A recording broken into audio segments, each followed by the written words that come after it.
السلام علیکم ورحمۃ اللہ وبرکاتہ۔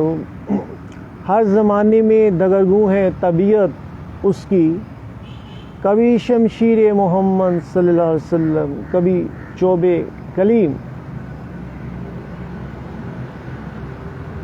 کبھی شمشیر محمد، کبھی چوب کلیم، رہے ہیں اور ہیں فرعون میری گات میں، مگر کیا غم کہ میری آستی میں ہے ید بیضا۔ محرم خودی سے جس دم ہوا فقر، تو بھی شہنشاہ میں بھی شہنشاہ،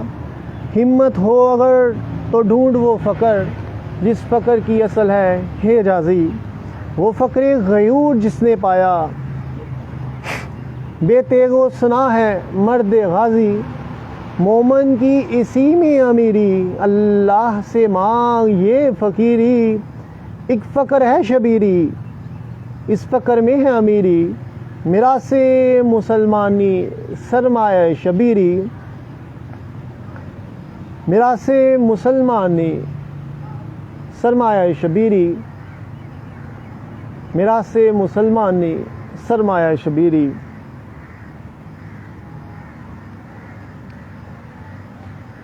حقیقت ابدی ہے مقام شبیری، بدلتے رہتے ہیں انداز کوفی و شامی۔ مجھے ڈر ہے کہ مقامر ہے پختہ کار بہت، نہ رنگ لائے کہیں تیرے ہاتھ کی خامی۔ چڑھتی ہے جب فقر کی سان پہ تیغ خودی، چڑھتی ہے جب فقر کی سان پہ تیغ خودی، ایک سپاہی کی ضرب کرتی ہے کار صفا۔ یہ علامہ محمد اقبال حضرت محمد صلی اللہ علیہ وآلہ وسلم کے فقر کو، حضرت امام حسین رضی اللہ تعالیٰ عنہ کے فقر کو ایک ہی کہہ رہے ہیں، ایک ہی کہہ رہے ہیں۔ اس کی وجوہات کیا ہیں کہ نبی صلی اللہ علیہ وسلم کے مشن کو ناکام ہونے سے بچانے کے لیے امام حسین علیہ السلام نے رضی اللہ تعالیٰ عنہ نے اپنے اہل بیت کے ساتھ، اپنے عزیز و قارب کے ساتھ، اپنے چاہنے والوں کے ساتھ جام شہادت نوش فرمایا۔ تو سرکار صلی اللہ علیہ وسلم نے بھی اسلام کے پودے کی آبیاری کے لیے کبھی پتھر کھائے اور آپ لہو لہان ہو گئے، آپ کے نلین میں بھر گئے خون سے، آپ کے دندان مبارک شہید ہو گئے، آپ سرکار صلی اللہ علیہ وسلم کا معاشرتی بائیکاٹ کیا گیا، اور تاکہ آپ اپنے عزم سے، اپنے ارادے سے باز آ جائیں۔ اگرچہ اللہ کی ذات آپ کے ساتھ موجود ہے، مگر آزمائشیں وہ ہو سکتا ہے۔ انبیاء علیہ السلام کی آزمائشوں کا احوال دیکھیں کہ یوسف علیہ السلام کو کنویں میں پھینک دیا جاتا ہے اور کہا گیا اور ایک طرف جب ایک عورت بڑھلاتی ہے تو کہا گیا آپ کا نبیوں کی نام سے ہی لسٹ نکال دیا جائے گا اگر آپ نے اس طرف راغب ہوئے، اور دوسری طرف ایک نبی نے انجانے میں نہ چاہتے ہوئے بھی درخت سے پناہ لے لی، آرے سے چیٹ دیا گیا۔ لا الہ الا انت سبحانک انی کنت من الظالمین۔ ایک نبی نے ذرا سی چھوٹی سی غفلت کی وجہ سے مچھلی کے پیٹ میں چلے گئے، استغفر اللہ۔ اور ادھر ہمارے مولویوں کے توبہ کے نام پہ گناہوں کے پرمٹ اور بڑے بڑے دعوے عشق۔ تو لہٰذا میراث مسلمانی سرمایہ شبیری آج کیوں نہیں باندھ سکا؟ آج ہم مسلمان میدان عمل سے راہ فرار کیوں ہوئے؟ یہ میراث ملی ہوئی ہے مسلمانوں کو کہ سرمایہ شبیری کے، رسم شبیری کے علاوہ کوئی چارہ نہیں ہے۔ آج بھی حق و باطل کا میدان موجود ہے، اور حق پہ چلنے والا کون ہے، باطل پہ چلنے والا کون ہے؟ بڑے افسوس کے ساتھ مسلمہ میں تو اتحاد کا پلیٹ فارم نہیں ہے، حقیقت میں کوئی سچ نہیں بولتا، اور دعوے بڑے بڑے۔ اللہ کی برگزیدہ شخصیات سے نا بہت ساروں کو دکھ ہوا ہے، بہت ساروں کے دل میں ماتم اٹھتا ہے، بہت سارے دل میں قدورتیں اٹھتی ہیں۔ وہ شخصیات جو پکیزگی کے جام پیے ہوئے ہیں، جو اعلیٰ کردار ہیں، جن میں حکمت بری باتیں ہیں اور دنائی، اور جن کی شخصیت آئین اسلام ہے، بے پردہ ہے روح قرآنی، وہ ایسی شخصیات ہیں، مگر بہت ساروں کے پیٹوں میں درد اٹھتا ہے، دل میں اس کا نام کیا ہے، وہ قدورتیں جنم لیتی ہیں، کیونکہ ان کے دم گھٹتے ہیں۔ جب آدم علیہ السلام کو اللہ تعالیٰ نے پیدا فرمایا نا، شیطان کو اس کی اوقات یاد کرانے کے لیے، کیونکہ شیطان تو منافقت کر رہا تھا، اعزاز سے نوازا جا رہا تھا، اس کو اللہ تعالیٰ نے اس کے زیادہ کام نہیں کیے، مگر اللہ تعالیٰ کو ہر چیز کا ادراک ہے کہ اس کی حیثیت کیا ہے، یہ دکھلاوے کی عبادت کر رہا ہے اور چاہتا ہے کہ اسے اللہ کے ہاں مرتبے ملے، اور اللہ تعالیٰ تو حی و قیوم ہے، وہ تو دلوں کے بید بھی جانتا ہے، اس سے تو ہر چیز، اگر صوفیہ لوگوں کے ذہنوں کے اور ان کے دلوں کے بیدوں کو پڑھ سکتے ہیں، یا ان پہ آنے والی مصائب کو یا ان میں آنے والی جو بھی واقعات ہیں ان کو معلوم ہو جاتا ہے، تو اللہ تعالیٰ کی ذات سے جو چیزیں صوفیہ کو ملتی ہیں، تو اللہ کی ذات کو کیسے معلوم نہیں ہے کہ شیطان کیا سوچ رہا ہے یا کیا چاہتا ہے؟ ہر جگہ پہ عبادت بہت کر رہا ہے، عبادت بہت کر رہا ہے، میں قدورت پیدا ہوگی جیسے آدم علیہ السلام کو پیدا کیا تھا، اسے اس کی گھٹن میں اضافہ ہوا، اس نے کہا میں تو مر جاؤں گا، اور پھر ظاہری باتوں کا حوالہ دیتا ہے کہ میں نے تو بڑی بات نہیں کی، اور یہ صلہ مل رہا ہے کہ آدم نے کچھ کیا بھی نہیں تو اس کو اللہ تعالیٰ نے نوازنا شروع کر دیا اور کہا سجدہ کرو، اور یہ کیسے ممکن ہے؟ کیسے ممکن ہے؟ میری جو سروسز ہیں، جو میری خدمات ہیں، ان کو اللہ تعالیٰ صلہ نہیں مل رہا، مگر افسوس حد افسوس کہ اللہ تعالیٰ کسی سے ذرا بھر بھی زیادتی نہیں کرتے، جو جس کا اہل ہوتا ہے اللہ تعالیٰ اس کو اس کی خواہش میں رکھتے ہیں، یہ اللہ تعالیٰ کا انصاف ہے، یہ اللہ تعالیٰ کا معیار ہے، تو لہٰذا شیطان روندہ درگاہ ہو گیا حضرت آدم علیہ السلام سے قدورت کی وجہ سے، اور کہا کہ میں بھٹکا دوں گا لوگوں کو، اور میں اللہ پاک تیرے بتائے ہوئے راستے سے اس قدر بھٹکاؤں گا کہ تجھے تو کوئی یاد ہی نہیں کرے گا۔ تو اللہ نے کہا کہ جو میرے تابع دار ہیں، جن کو میری رحمتوں کو وہ سمیٹنے والے ہوں گے، جن کی نشتی اچھی ہوں گی، اور جو تیرے راستے کے پیچھے ذرا بھر بھی نہیں چلیں گے، وہی میرے نائب ہوں گے، وہی ذل سبحانی ہوں گے، جن کے کردار کی خوبصورتی کو دیکھتے ہوئے لوگوں میں عشق جنم لے گا، جن کو دیکھتے ہوئے لوگوں میں جذب و ہمت، قربانیاں دینے کی جذب و ہمت پیدا ہوگی، کیونکہ وہ انمول شخصیات جو ہیں، وہ ایسے لوگ جو چھوٹی سی تکلیفوں پہ گھبرا جاتے ہیں، ان کے کردار کو دیکھتے ہوئے ان کو بھی جذبہ قربانی پیدا ہو۔ تو لہٰذا انبیاء علیہ السلام نے لوگوں کو یہی پیغام دیا تھا کہ تم اللہ کے نافرمان مت بنو، کردار کی خوبصورت سے پرے نہ جاؤ، تاکہ شیطان جو ہے وہ اس چیز کا جشن نہ منائے کہ اس نے لوگوں کو بھٹکا دیا ہے اور اللہ تعالیٰ کو کوئی ماننے والا نہیں۔ اور یہ ایسے ادوار بھی دیکھنے میں آتے ہیں کہ جب لوگوں نے انبیاء علیہ السلام کا انکار کیا تو اللہ نے ایسی قوموں کو ہستی، صفحہ ہستی سے ہی مٹا دیا، سوائے وہ بچے جو ان کے انبیاء کے پیروکار، اور ایسے لوگوں کو بھی ختم اور ذلتیں دے دی جنہوں نے اضافے کیے اللہ کے بیان۔ اب اللہ کے نافرمان ایک طرف وہ تھے جو انبیاء کے نافرمان تھے اور اللہ نے بغاوت کر بیٹھے تھے، اور دوسری طرف وہ تھے جو انبیاء کو تو مانتے تھے مگر اضافے بھی چاہتے تھے۔ موسیٰ علیہ السلام کی قوم نے بت پرستی شروع کر دی، اور بعد میں جب آپ واپس آئے تو پھر آپ ادھر بھی قوم دو حصوں میں تقسیم ہوئی۔ جب موسیٰ علیہ السلام فرعون سے چھڑا کے اپنی قوم کے لے کے آئے تو انہوں نے کہا ہم نے تو بت پرستی کرنی ہے، اور آپ جب اللہ سے ملاقات کرنے کے لیے گئے تو پھر واپسی پہ آپ نے دیکھا کہ بت پرستی کی قائل ہو گئی، پھر آپ نے لوگوں کو ایک بڑا مؤثر انداز سے خطاب کیا کہ تم کن برائیوں میں پھنس گئے ہو، اللہ کی نعمتوں کو یاد کرو، تمہیں کس طرح فرعون کی غلامی سے نجات ملی ہے اور تم کس طرف جا رہے ہو۔ تو پھر جو خواہشیں نفس کا شکار تھے، جن کو شیطان حلول کر گیا جن کی سوچوں میں، قلبوں میں اور جسموں میں، وہ موسیٰ علیہ السلام کے مخالف ہو گئے، اور پھر ان پہ بھی عذاب نازل ہو گیا، ان کی ہستی بھی اللہ نے مٹا دی۔ اور یہی کام انبیاء کا ہوتا ہے کہ لوگوں کو بچائیں بھٹکنے سے، تاکہ اللہ تعالیٰ کی رحمتیں جو ہیں وہ ضائع نہ ہوں اور انسان مرد مومن کا کردار فوت نہ ہو جائے۔ یہ ہے تصور اسلام۔ نبی صلی اللہ علیہ وسلم کی برگزیدہ شخصیات کے ظہور پذیر ہونے سے، آنے سے، جن کے متعلق پہلے ہی کتابوں میں بھی بہت سارے پیشین گوئیاں کی ہوئی ہیں، احکامات ملتے ہیں، اور سرکار کی آمد کا بہت سارے منتظر بھی ہیں، انبیاء بھی، کوئی ایسے بھی راہب بھی منتظر تھے جنہوں نے پڑھ رکھا تھا کہ سرکار صلی اللہ علیہ وسلم ایک آخری نبی، ایک ایسا روشن چراغ آنے والے ہیں جن کی روشنی سے سارا جہان روشن ہو جائے گا۔ مگر مصائب، اور جیسا میں نے بیان کیا شروع میں تمہید بیان کرتے ہوئے کہ مصائب انبیاء پہ اور سرکار صلی اللہ علیہ وسلم نے تو بہت زیادہ مصائب برداشت کیے، مگر آپ نے کبھی بھی اللہ کی ذات ہوتے ہوئے بھی اتنے انسان کو مصائب آ رہے ہیں، مگر آج مولوی کی توبہ کے نام پہ گناہوں کے پرمٹ اور بڑی بڑی باتیں موجود ہیں، جبکہ کیا یہ سرکار صلی اللہ علیہ وسلم سے یا نواسہ رسول سے زیادہ یہ اللہ کی نظر میں قابل محترم یہ لوگ ہیں جو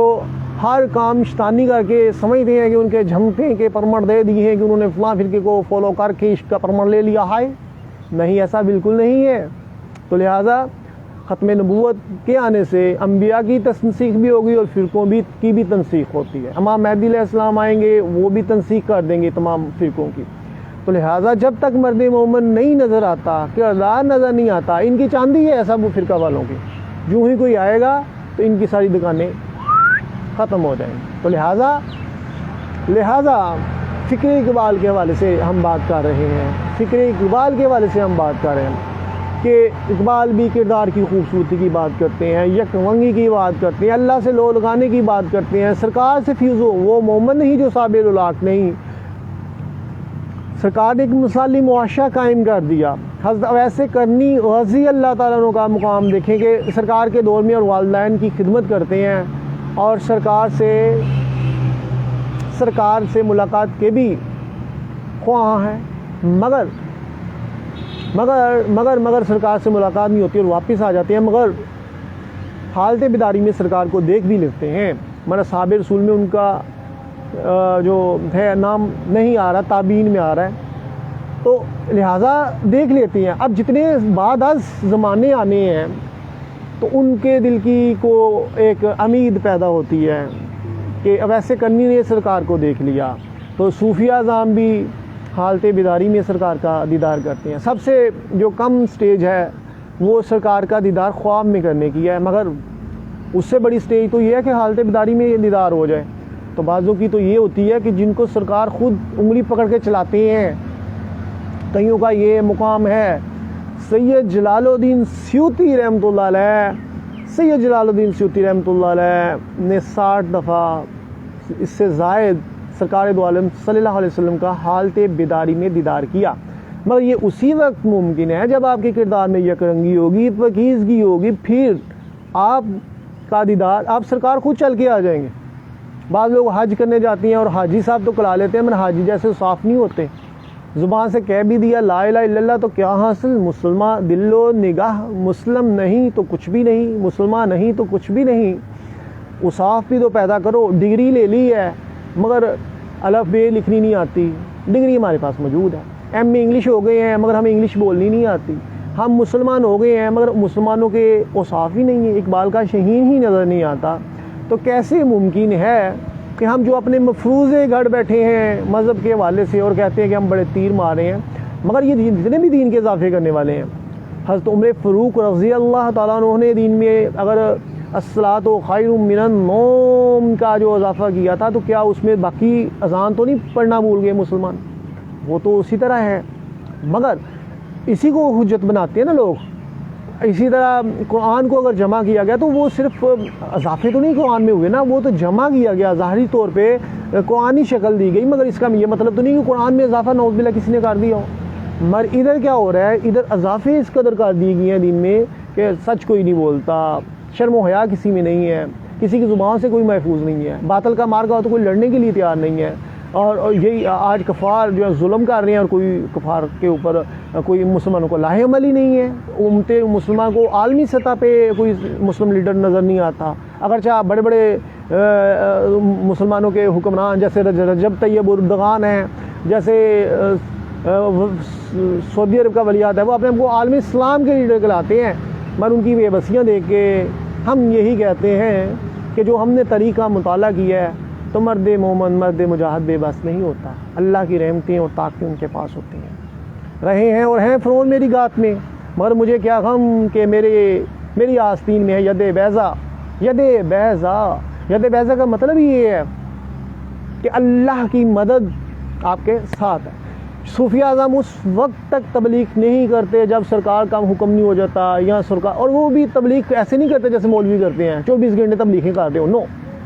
ان کے کردار اس قابل ہوتے ہیں کہ ایک نگاہ سے ہی لوگوں کو مسلمان کر دیتے ہیں، اور پھر ان میں تو شیطانی اصحاب پہ چلنے کی ہمت ہی نہیں رہتی، اور جو لوگ ساری زندگی قرآن و حدیث پڑھتے رہتے ہیں یا سرکار کے بڑے دعوے دار ہوتے ہیں کہ ہم سرکار کے بہت قریب ہیں، مگر ان کے جب ہم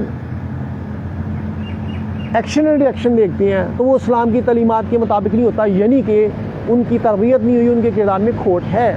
مگر صوفیہ اعظم جب نگاہ کرتے ہیں تو وہ کھوٹیں ختم ہو جاتی ہیں، اور وہ جو ہے وہ قرآن کی تاثیر ان کے جسموں میں اتر جاتی ہے۔ یہ ہے صوفیہ کا مقام۔ تو لہٰذا صوفیہ نگاہ سے ہی قرآن کے مفہوم دلوں میں اتار دیتے ہیں۔ اور ایک چیز جو مبلغین جو ہیں وہ اپنے وعظ سے لوگوں کو متاثر کرتے ہیں، مگر پھر لوگ متاثر اس لیے نہیں ہوتے کہ ابھی انہوں نے خواہش نفس کے بت پالے ہوئے ہیں، مولویوں نے بھی اور عوام نے بھی۔ تو لہٰذا باتوں سے کچھ نہیں ہی بنے گا۔ کردار، علامہ اقبال کردار کی بات کر رہے ہیں، اور یہی سرکار صلی اللہ علیہ وسلم کی ذات پاک جو ہے وہ انہوں نے مشقتیں برداشت کی، مصائب برداشت کیے۔ آپ کے عزیز و اقارب نے آپ نے اتنے زیادہ مصائب برداشت کیے کہ انسان سوچ نہیں سکتا۔ اب اہل بیت کے گھرانے کی طرف اگر ہم جاتے ہیں تو وہ بھی مصائب بہت زیادہ ہیں، مگر یہاں پہ منافقین کے ساتھ جنگ ہو رہی ہے، اور اللہ تعالیٰ شیطان کے منہ پہ لعنت ڈال رہا ہے کہ دیکھو میرے بندے شہادتیں بھی دیتے ہیں، تم یہ مت کہنا کہ اس کا نام کیا ہے، میرے بندہ جو ہوتا ہے تو میں اسے بچا لیتا ہوں، اور میں اسے اس کا نام کیا ہے،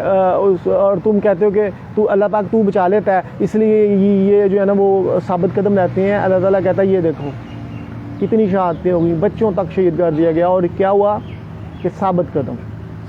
قدم رہے، اور آخری وقت تک اسلامی تعلیمات سے انحراف نہیں کیا، اسلامی تعلیمات سے انحراف نہیں کیا، اور کردار میں لرزش نہیں آئی۔ یہی عشق کے مصطفیٰ ہے کہ حضرت امام حسین رضی اللہ تعالیٰ نے اپنی جان، مال، آل، اولاد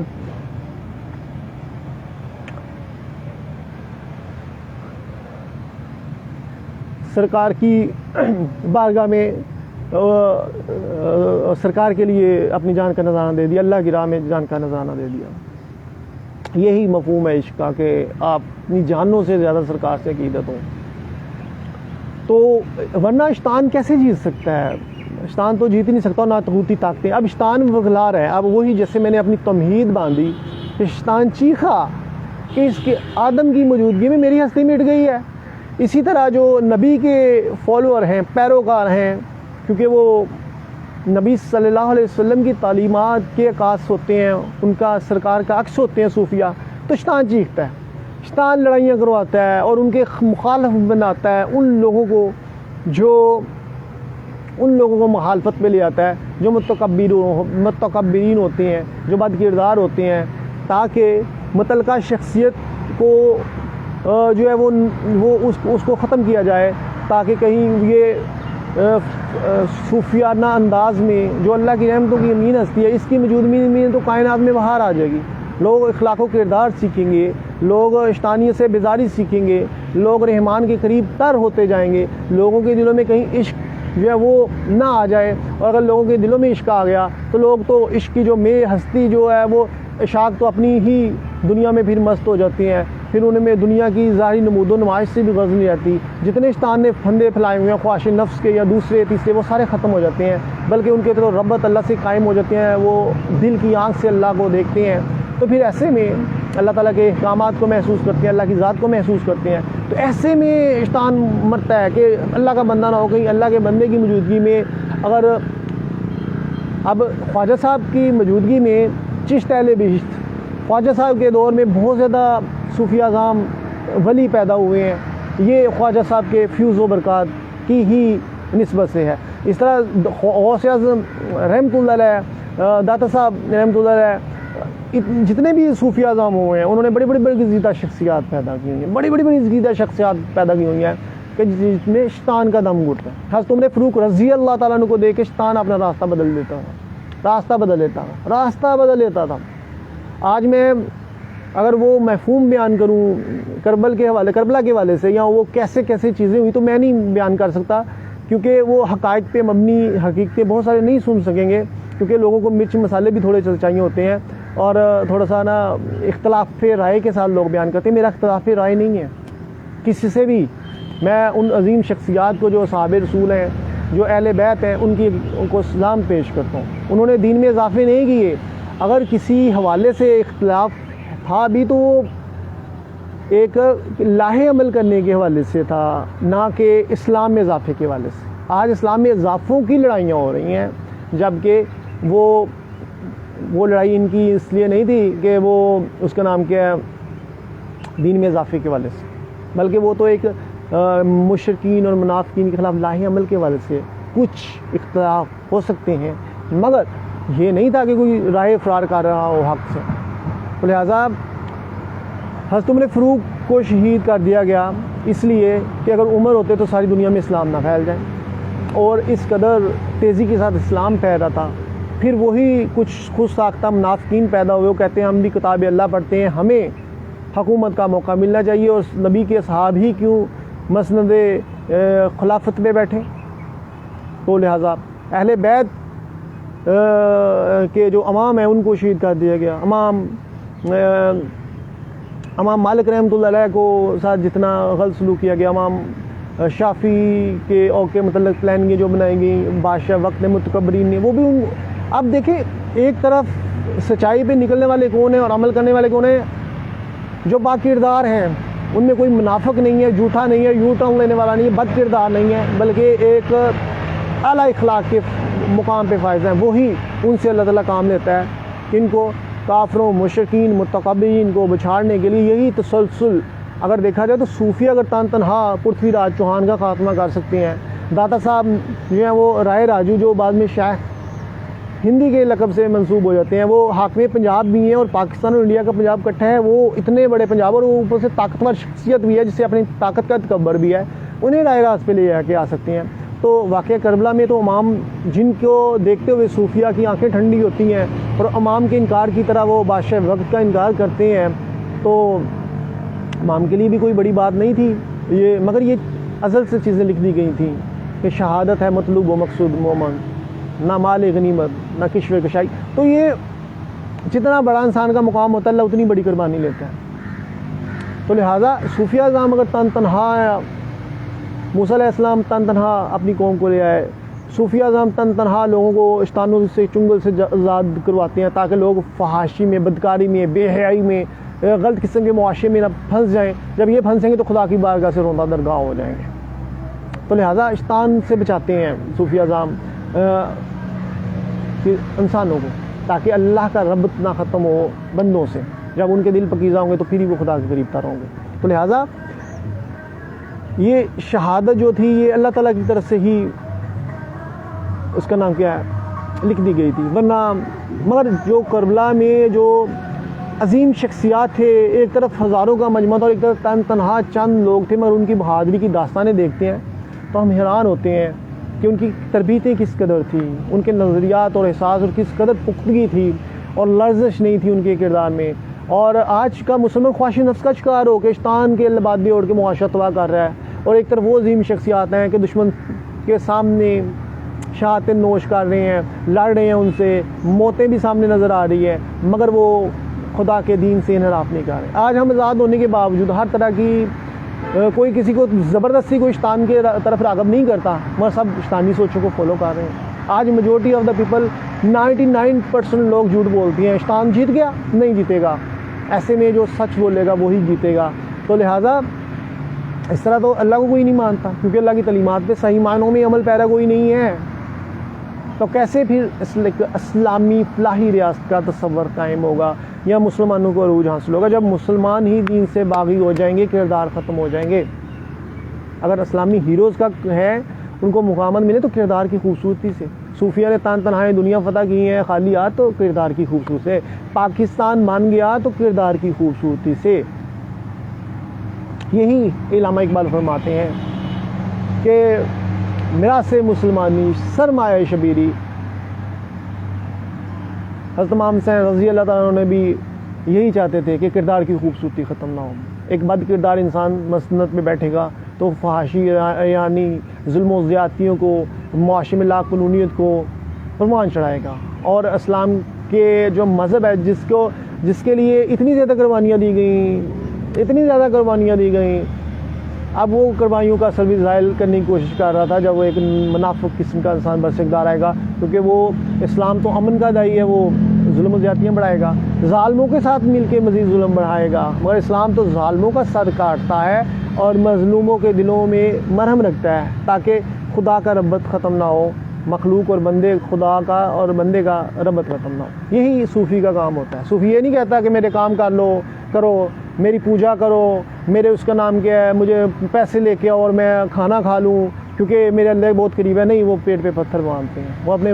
مریدین عقیدت مندوں سے پیسے اور دولت نہیں چاہتے، بلکہ وہ تو یہ چاہتی ہیں کہ وہ اللہ کے زیادہ سے زیادہ قریب ہو سکیں. پھر ان کی ڈیوٹیاں لگیں کہ وہ ایسے کفر کے معنوں میں، ایسے ہوس کے جو پجاری ہیں، خواہش نفس کا شکار ہیں، ان کو ہدایت کی طرف لے کے آئیں تاکہ شیطانی نظام ختم ہو سکے اور ایک مثالی معاشرہ پروان چڑھ سکے. یہ ہے صوفیہ کا تصور. مگر آج تو صوفیہ کے ساتھ عقیدت کرنے والے بہت ہیں، مگر صوفیہ کا جو پیغام ہے وہ ختم کر دیا گیا. آج ہم صوفیہ کے نام پہ لوگوں کو بیوقوف بنا کے چندے اکٹھے کر سکتے ہیں، ان کو اپنے نظریات کے تحت ان سے مفادہ سمیٹ سکتے ہیں، مگر صوفیہ کی تعلیمات پہ عمل کرنے کے لیے ہم تیار نہیں ہیں. تو پھر کیسے صوفیہ اعظام سے ہمیں فیض و برکات مل سکتی ہیں؟ کیسے ہم سرکار کا دیدار کر سکتے ہیں؟ کیسے امام حسین اور رضی اللہ عنہ سے فیض و برکات مل سکتی ہیں جب ہم اسلام کی تعلیمات پہ عمل پیرا نہیں ہوں گے، اسلام کے پیغام کو دل میں جگہ نہیں دیں گے، اور امام کے پیغام کی مقصدیت کو ہم پروان نہیں چڑھائیں گے. اصل تو مشن ہے جو میں بتا رہا ہوں کہ جو حضرت آدم سے شروع ہوا ہے اور شیطان چیخ رہا ہے، وہ مشن کا تسلسل دیکھیں. وہ مشن دیکھیں کتنی شخصیات نے اس مشن کے لیے اپنی جانوں کے نذرانے پیش کر دیے. تو کیا اس مشن کو ہم اگر اپنے کردار کو خوبصورتی بنائیں گے تو وہ فوت نہیں کر رہے؟ آج یزید کی میں نے ڈیفینیشن بتائی تھی کہ ہر وہ شخص یزید ہے جو اچھائی کو استعمال کرتے ہوئے لوگوں کو بیوقوف بناتا ہے، اور جب لوگ اس کی باتوں میں نہیں آتے، جن کو پتہ ہے کہ یہ بیوقوف بنا رہا ہے آدھا سچ بول کے، اسلام کا استعمال کر کے یا کسی اور طریقے سے، تو پھر لوگوں پہ ظلم کرنا شروع کر دیتا ہے، اپنے تابع کرنے کے لیے ظلم پروان چاہتا ہے. یہ ہے منافقت اور یزیدیت. اور فرونیت یہ ہے کہ کوئی غیر مسلم ہے اور لوگوں کو وہ اپنے خواہش نفس کے تحت چلانا چاہتا ہے، لوگوں کو اپنا غلام بنانا چاہتا ہے، لوگوں کے گلے کاٹتا ہے اور کہتا ہے میں خدا ہوں، میں ہی حاکم ہوں، میری ہی بات مانی جائے. جبکہ وہ یہ نہیں دیکھتا کہ اگر تمہیں منصب ملا ہوا ہے تو وہ اللہ تعالیٰ کے احکامات کو دیکھتے ہوئے اس کو نظام کو چلائے. وہ یہ نہیں، بلکہ وہ اپنی ذاتی پسند و ناپسند کے تحت حکومت کرنا چاہتا ہے. یزید بھی یہی تھا کہ لوگوں کو ایک طرف لوگوں کو بیوقوف بنا رہا تھا، کیونکہ اگر وہ کھل کے لوگوں کو کہتا کہ میں غلط ہوں تو بڑے بڑے باکردار لوگ تھے اس پر، اور وہ اس کی بات ماننے کے لیے تیار نہیں تھا، بلکہ اس کو تو بہت ساروں نے قبول بھی نہیں کیا تھا جب برس اقتدار آیا تھا. تو لہٰذا اس کو تو کوئی قبول ہی نہیں کرے گا، تو لہٰذا وہ کبھی سچائی اسلام کا مسیحا بن جاتا ہے. یہی ہے، وہ کرکٹ کی طرح رنگ بدلتا ہے، کبھی اہل بیت سے عقیدت ظاہر کر رہا ہوتا ہے، کبھی ان کے موت کے متعلق پروانے جاری کر رہا ہوتا ہے، کبھی منافقت بڑی ہو، منٹ پہ اپنی سوچیں بدل رہا ہے، منٹ پہ اپنی سوچیں بدل رہا ہے، منٹ پہ اپنی سوچیں بدل. یہی منافقین کا حال ہوتا ہے، کہ انہیں حق و یقین کی دولت نصیب نہیں ہوتی، کبھی ادھر گرتے ہیں، کبھی ادھر گرتے ہیں، کبھی ان کی سوچیں ادھر پھٹکتی ہیں. یہی آج کے عام مسلمان کا احوال ہے کہ منٹ میں ہم بڑے اچھے ہو جاتے ہیں اور منٹ میں ہم بڑے برے ہو جاتے ہیں. ہمارے کردار میں پختگی نہیں ہے، باتیں ہم کرتے ہیں اللہ کے ایک ہونے کی دلیل دیتے ہیں اور کہتے ہیں ہم اسلام کے پیرو ہیں، مسلمان ہیں، جبکہ ہمارے زبان و ہاتھ سے کوئی محفوظ نہیں ہے. ہم کسی کے زخموں پہ مرہم رکھنے کی بجائے ہم لوگوں کو حقوق پہ ڈاکہ ڈالتے ہیں، لوگوں کے ایسے ناانصافیاں کرتے ہیں، فراڈ کرتے ہیں، منافقت کرتے ہیں، کبھی مافیاز کا راج آ جاتا ہے. آج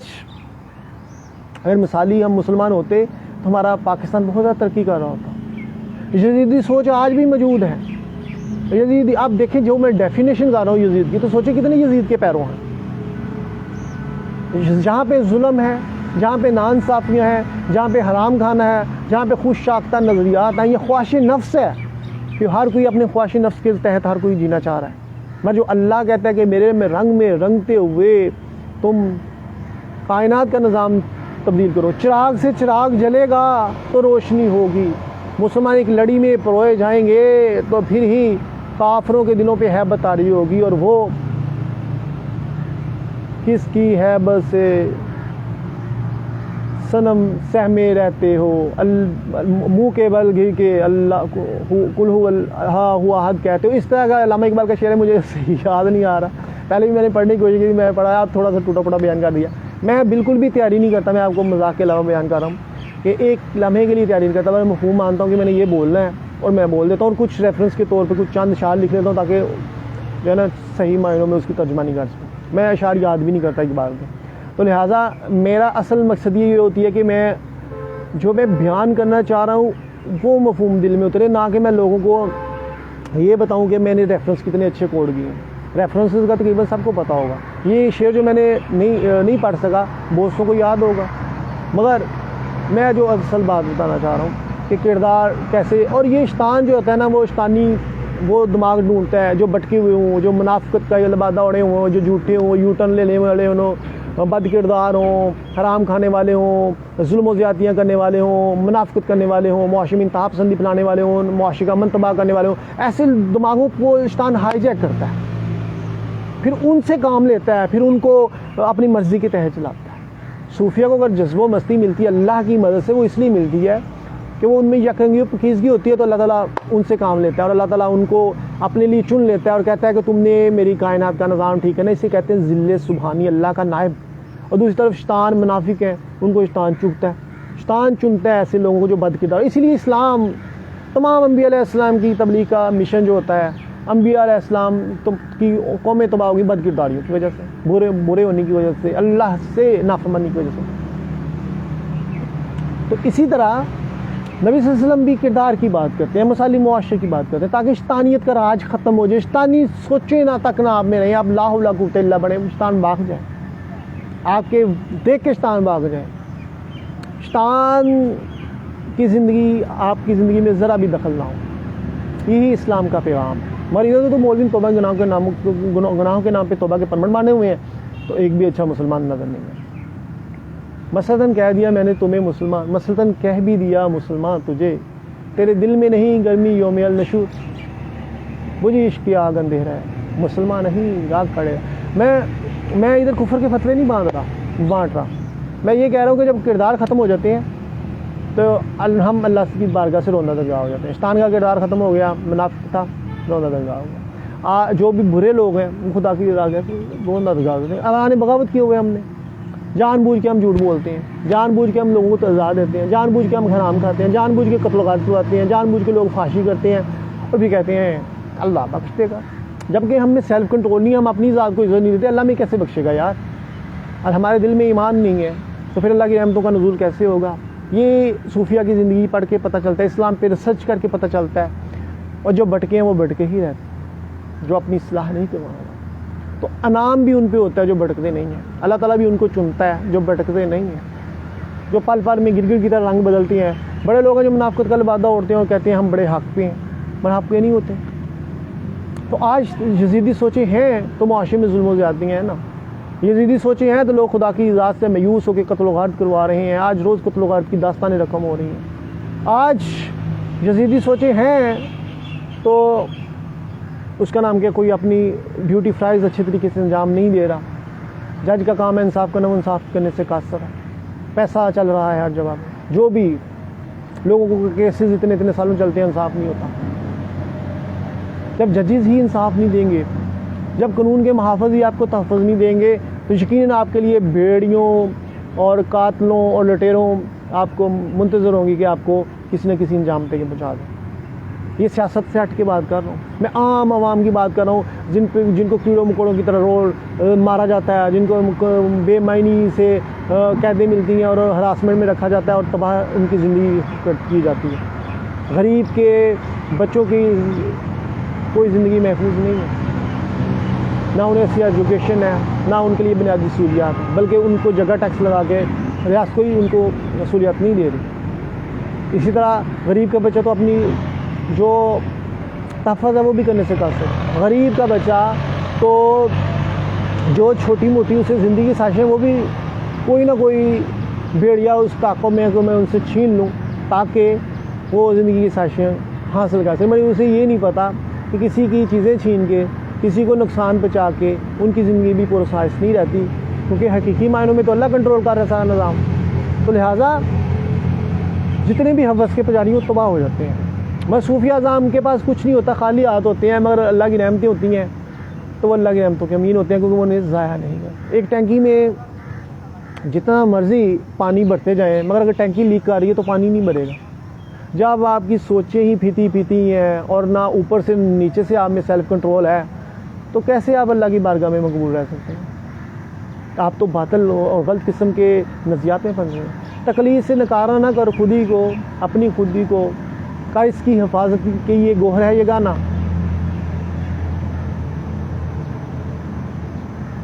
ہر زمانے میں طواف کرتا ہے اس کا زمانہ، جو عالم ایجاد میں بھی ہے صاحب ایجاد، ہر دور میں طواف کرتا ہے اس کا زمانہ۔ تقلید سے نکارا نہ کر اپنی خودی کو کہ یہ گوہر ہے یہ گانا۔ تو لہٰذا اس پہ بھی مراتب بھی انہیں ملتے ہیں جن میں خلوص ہوتا ہے۔ آج میں تسلسل کے ساتھ ویڈیو بنا رہا ہوں، کردار کے حوالے سے مختلف انداز سے میں نے بیان کیا کہ مسلمانوں کی زبوں حالی و خستحالی کی وجوہات کیا ہیں۔ یہ فکر اقبال کے روشنی میں ہی میں بیان کر رہا ہوں، یا اسلام کی تاریخ کے مطالعے سے، یہ صوفیہ اعظام کے جو کوزوں سے میش کی ہوئی ہے اس کو دیکھتے، اس کے ذریعے جو جذب و مستی کفیات اور دل میں جو احساسات جذبات کے تحت ہی یہ چیزیں میں بیان کر رہا ہوں۔ اور میں بھی خواہش نفس کا شکار ہوں تو میں کبھی بھی اسی بیعت نہ بیان کروں، بلکہ میں بھی کسی نہ کسی مسلک سے اٹیچ ہو کے عشق کا پرمڑ لے کے اپنی من چاہی زندگی گزار رہا ہوتا اور کہتا کہ میں نے تو بخشی جانا ہے، اور میں جیسے مرضی کردار میرا پھیتی ہو جائے، مگر یہ خوش فہمی تو ہو سکتی ہے۔ مگر میں نے جیسے ابھی تسلسل کے ساتھ بیان کر رہا ہوں کہ پاکیزگی بہت ضروری ہے، یک رنگی بہت ضروری ہے، ہدی للمتقین، ہدایت متقین کے لیے ہے۔ وہ علیحدہ سے بات ہے کہ آج ظاہر بین تسبیحیں پکڑ کے سمجھتے ہیں وہ بڑے اللہ والے بن گئے ہیں، آج صوفیہ کی طرح چوگے پہن کے لوگ سمجھتے ہیں وہ صوفی بن گئے ہیں۔ دل مسلمان تیرا نہ میرا، تو بھی نمازی میں بھی نمازی، اقبال فرما رہے ہیں۔ تو لہٰذا بناوٹ میں، بناوٹی بننے میں اور حقیقی معنوں میں اشاعت کرنے میں بڑا فرق ہوتا ہے۔ تو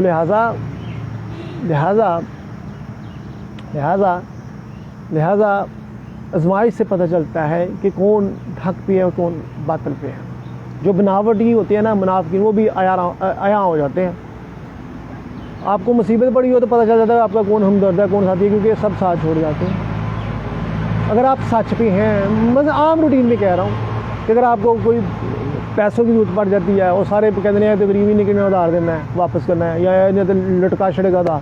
تو میری یہ تو نہیں ہے سچنا ہی چھڈو یار، کینوں کی ادھار دینا، چلو جی۔ کوئی فیملی میں ہی کسی کو ادھار نہیں دے رہا ہوتا، غریب لوگوں کی عزت نہیں ہوتی فیملیز میں بھی۔ آج پاکستان میں قتل و غارت کے لامتناہی سلسلے ہیں، رشتوں کے خون سفید ہو چکے ہوئے ہیں، اور جس طرح کے واقعات روپ پذیر ہو رہے ہوتے ہیں تو یقین کہ خدا کی قسم مجھے ایسے لگتا ہے جیسے ہم قیامت کے بالکل قریب لگ چکے ہوئے ہیں۔ تو اب دو ہی صورتیں نظر آتی ہیں، یہاں تو قیامت آ جائے گی تو یہاں پھر کوئی مرد مومن آئے گا جو پوری دنیا میں، جیسے اقبال نے پیشین گوئی کی ہے، پوری دنیا کا نظام تبدیل کرے گا، اور پھر کو اخلاق کیا سکھائے گا اور جتنے بھی نقائص ہیں معاشرے کے ختم کرے گا۔ اگر ایسا نہیں ہوگا تو پھر یقیناً ہم قیامت کے بہت قریب جا چکے ہوئے ہیں، اور جیسی چیزیں روپ پذیر ہو رہی ہیں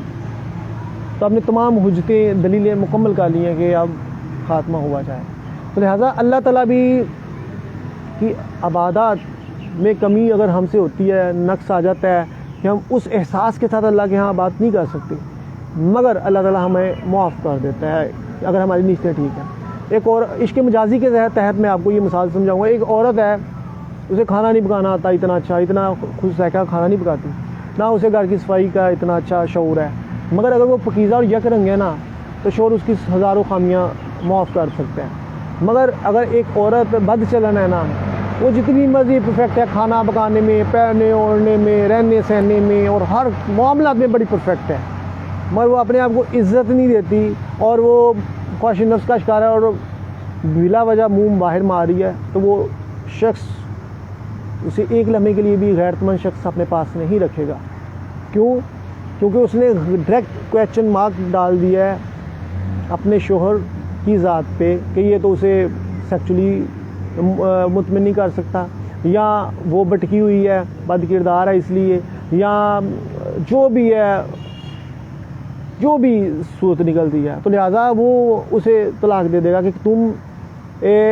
غیروں کے سامنے میری عزت نلام کر رہی ہو، جو تمہاری عزت ہے وہ شوہر کی بھی عزت ہوتی ہے نا، وہ تم نلام کاری، لہٰذا میں تمہیں ڈیورس دیتا ہوں، یہ کہہ دے گا۔ اس کی اور جو پاک ہے اس کی اگر چھوٹی موٹی خامیاں جو عام سرسری سی ہیں نا، تو وہ بھی معاف کر۔ یہی اللہ تعالیٰ کرتا ہے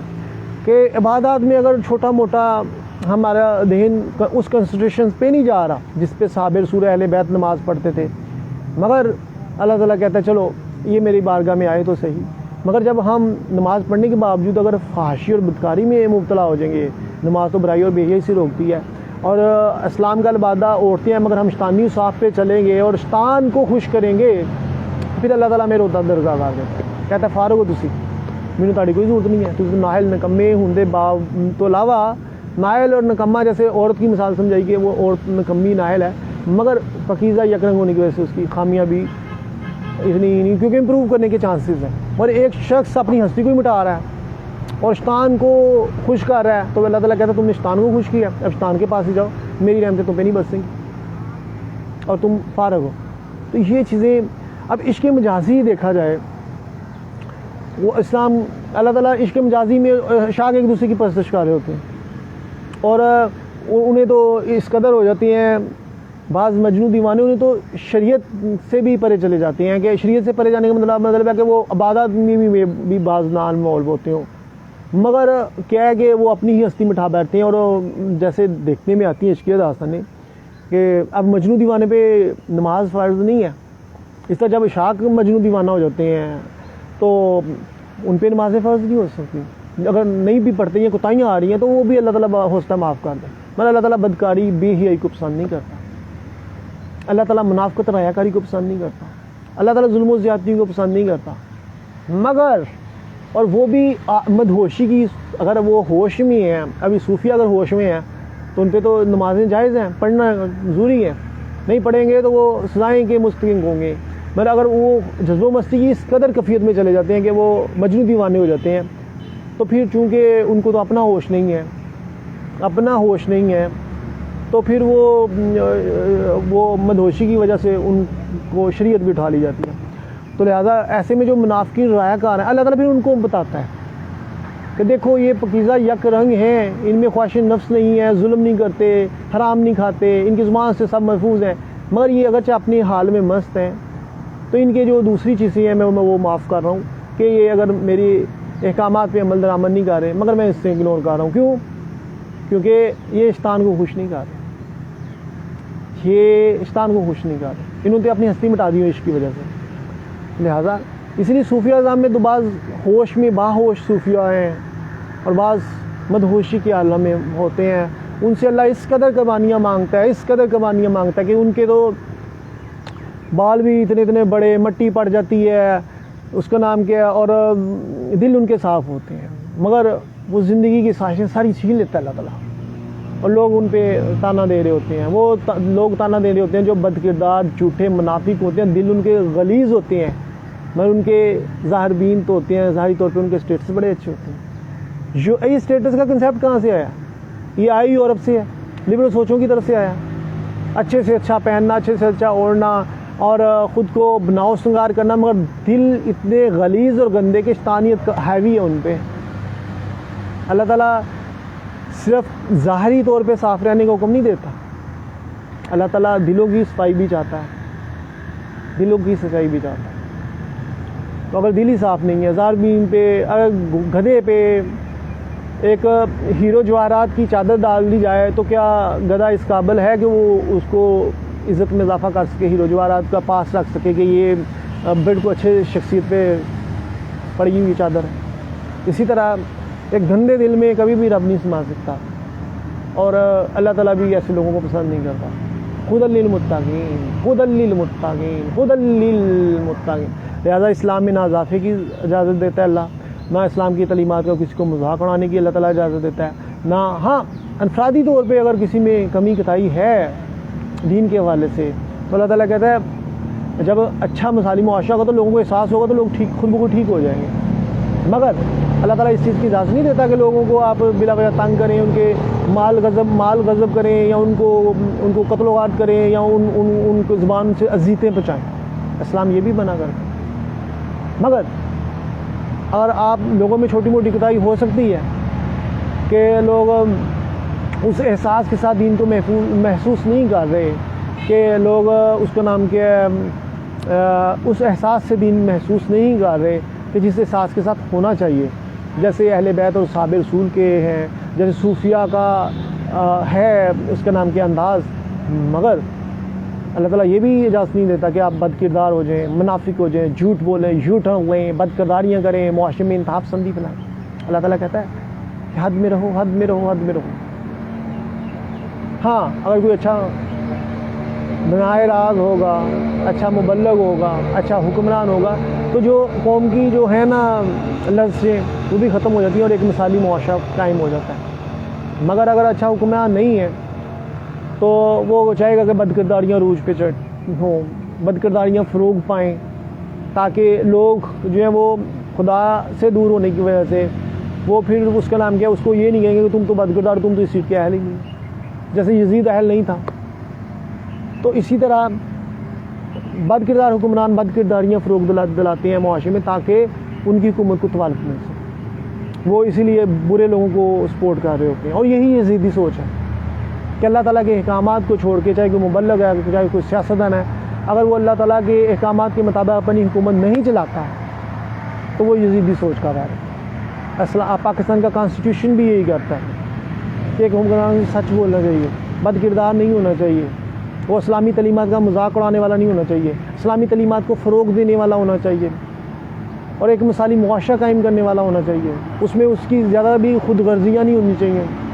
اس میں ایسے میں ججز کا بھی یہی کردار ہونا چاہیے تو اللہ کو حاضر ناظر جان کر ایک حقیقت پہ مبنی فیصلے کرنے والے ہونے چاہیے. اس طرح جب تمام ادارے بھی صحیح معنوں میں, جیسے پولیس ہے وہ صحیح معنوں میں کام کرے گا اور ظالم کو اور جو کرائم کرنے والے اس کو صرف سزا ملے گی, بلکہ معصوموں کو نہیں سزا ملے گی, عام انسانوں کو سزا نہیں ملے گی, کہ ڈاکو دیاں چوریاں بھی عام شریف انسان کو ڈال دی جائیں, بد کردار کی بد کرداریاں عام شریف انسان کو ڈال دی جائیں. ایسا نہیں ہوگا تو پھر ہی حقیقی معنوں میں ہم ایک اچھی سوچ کے. تو آج یزید تو مر گیا مگر اس کی سوچوں پہ سب عمل پیرا ہیں. تو اگر ہم عوام حسین رضی اللہ تعالیٰ کے پیغام کو عام کرنا ہے, سرکار کے پیغام کو عام کرنا ہے, تو ہمیں ہٹ درم نہیں ہونا چاہیے, ہمیں خواہشات نفس کی قربانی دینی ہوگی, ہمیں سچ بولنا ہوگا, ہمیں دین پہ حقیقی معنی اسی طرح عمل پیرا کرنا ہوگا جیسا کہ دین کہتا ہے. اور ہمیں سب سے پہلے ظلم و زیادتی ختم کرنی ہے, انتہا پسندی ختم کرنی ہے, جہالت ختم کرنی ہے, بھوک ختم کرنی ہے, پھر مثالی معاشرہ بنانا ہے تاکہ لوگ شیطان کے پیروں نہ ہوں اور کسی کو بھی جھکنا ہوگا شیطانیت کا لبادہ اور شیطان کے کہنے پہ اور معاشرے کا امن تباہ کرے. اگر ایسا نہیں ہوگا تو ہم ظاہری طور پہ کیتے تو سب کریں گے کسی نہ کسی طرح سے, کیونکہ یہ تمام شخصیات برگزیدہ ہیں, چاہے نبی صلی اللہ علیہ وسلم کی ذات ہو, چاہے اہل بیت ہوں, چاہے صحابہ رسول ہوں, چاہے صوفی ہوں, یہ تمام شخصیات برگزیدہ ہیں جن کے کردار بہت اچھے ہیں. مگر ہم میں کردار نہ ہونے کی وجہ سے ہم ان کی تعلیمات کو, ان کے مشن کو ناکام کر رہے ہیں. تو لہٰذا ہمیں کردار بھی اپنانا ہوگا تاکہ ان عظیم شخصیات کا مشن خراب نہ ہو. ان عظیم شخصیات اس کے لیے ضروری ہے ہم لبرل سوچوں کا, سیکولر سوچوں کا, انتہا پسند سوچوں کا, بد کردار لوگوں کا, برے لوگوں کا محاسبہ کریں, اپنے اولادوں کی تربیت کریں, ایک حکمران اچھا مثالی معاشرہ پروان چڑھائیں, غریب اور امیر کے لیے یکساں قانون ہو جہاں پہ غریبوں پہ ہی بوجھ نہ ڈالا جائے بلکہ امیر بھی قانون کے کٹہرے میں آئیں. جو بھی قانون کی لاقانونیت کرتا ہے تو پھر ہی پاکستان مستحکم ہوگا, پاکستان میں خوشحالی آئے گی, ترقی ہوگی. ورنہ اور یہ اسی وقت ممکن ہوتا ہے جب کردار ہوتا ہے تو پھر ہی قوموں کی زندگی بدلتی ہے. آج کردار ختم ہو گئے ہیں تو لہٰذا ہمارا معاشرے میں جو ہے نا پھر ایسے ہی ہوتا ہے, وہ مٹی پاؤ جی جو ہوندا ہے وہ ویکھی جائے گی. افسوس, حد افسوس, پھر ایسے معاشرے تبدیل نہیں ہوتے, ایسے قومیں ترقی نہیں کرتی. کردار تھے تو پاکستان مان گیا, آج کردار نہیں ہے تو پاکستان کو اپنی منزل نہیں ملی. اللہ تعالیٰ ہمیں توفیق دے کہ ہم اچھے پہلے مسلمان تو بن جائیں, حقیقت کا درخت تو گا لیں. مگر اگر ہم اچھے مسلمان نہیں بنیں گے تو یوں ہی ہم تانا مینا دیتے رہیں گے. امن کا یہ مقصد نہیں ہے کہ ہم ظالموں کو, مجرموں کو, بد کرداروں کو سے بے پرواہ ہو جائیں, ان کی طرف دوستی بڑھائیں, بلکہ امن تو یہ ہے کہ ہم ایک مثالی معاشرہ ایسے ہی قائم کر سکتے ہیں جب جزا و سزا ہوگی، جب انصاف ہوگا، جب امیر و غریب کے لیے ایک قانون ہوگا، جب بندر مار نہیں ہوگی، قومی خزانے کا غلط استعمال نہیں ہوگا، پھر ہی پاکستان اس قابل ہوگا کہ عالم اسلام کی قیادت کر سکے، ورنہ ہم یوں ہی خود ساختہ نظریات میں پھنسیں گے اور اس ریاست کو کمزور کریں گے، اس ریاست کو جس کی تقویت کے لیے شہداء نے قربانیاں دیں، اور ہم کیا ہمیں پاکستان کے وقت دی جانے والی قربانیاں ہوں یا موجودہ دور میں دی جانے والی قربانیاں ہوں، اگر ہم ان سے انحراف کریں گے تو یقیناً ہم خدا کی بارگاہ سے بھی سوندہ درگاہ ہو جائیں گے، کیونکہ ہم نے عظیم شخصیات کا مذاق اڑایا ہے۔ عظیم شخصیات کا مذاق اڑانے کی قدرت جو سزا دیتی ہے وہ بہت بری ہے، تو لہٰذا ہمیں اچھائی پہ کاربند پہلے خود سے ہونا ہوگا، اور مثالی معاشرے کے پروان چڑھانے کے لیے ہمیں ایک یونٹی آف نیشن کا کنسیپٹ لے کے آنا ہوگا، ایک فلسفی اور نظریے جو اقبال ہے اس کے تحت ہم نے زندگی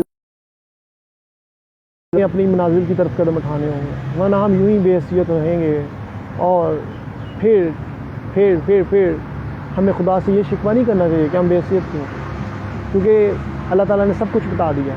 اگر ہم آنکھیں خود کی ہی بند کی ہوئی ہیں بے حیثیوں کی وجہ سے، ذاتی مفادات کی وجہ سے یا ہر درمی کی وجہ سے، تو ہمیں خدا سے شکوہ کرنے کی بجائے ہمیں پہلے خود نے احساس پیدا کرنا ہوگا کہ ہمارے ساتھ ایسا کیوں ہو رہا ہے۔ صوفیہ اعظام اپنی ذات میں خدا کو تلاش کر لیتے ہیں، جبکہ جو بے حس لوگ ہوتے ہیں وہ اپنی بدکاریوں،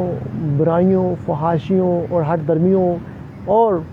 حد پلانگنی کی وجہ سے وہ اپنی ذات میں شیطان کو تلاش کر لیتے ہیں، اور یوں ہر ایک کو اپنی منزل مل جاتی ہے۔ تو لہٰذا ہم اپنے فیصلے دوزخ اور جنت کے فیصلے یا اس دنیا کو جنت اور دوزخ بنانے کے فیصلے ہم خود سے ہی کرتے ہیں۔ بھائی یہ علیحدہ سے بات ہے کہ ہم الزام کس کو دیتے ہیں، اپنی تقدیر کو، خدا کو الزام ٹھہراتے ہیں، جبکہ ہم نے اپنی سوچوں کو کند کر لیا شیطانیت کے پیچھے چلتے ہوئے۔ تو اللہ ہمیں ہدایت دے کہ ہم حقیقت پہ مبنی سوچ سکیں۔ خدا حافظ۔